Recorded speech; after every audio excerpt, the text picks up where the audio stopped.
Hi friends, সবাই কেমন আছো?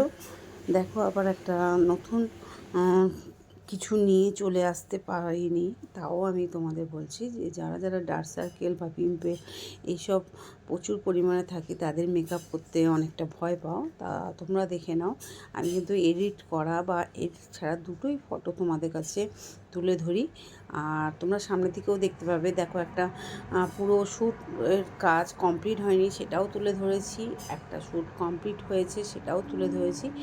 আর এই ধরনের মেকআপ কিন্তু যারা অনেকে ভয় পাও যে পিম্পল আছে বা ডার্ক সার্কেল আছে, কীরকম মেকআপ করবে, তা তোমাদের সামনে এই ধরনের মেকআপটাই তুলে ধরা হচ্ছে, যাতে তোমরা সামনে থেকে দেখতে পাবে যে কতটা কাজ ফিনিশিং হয়েছে কি না হয়েছে। তোমরা আমাকে জানিও, প্লিজ কমেন্ট করো, লাইক করো, শেয়ার করো, সাবস্ক্রাইব করো, যাতে আরও বেশি বেশি তোমাদের এসব এই ধরনের ক্রিটিক্যাল মেকআপ আমি তুলে ধরতে পারি। ওকে, টাটা, বাই বাই।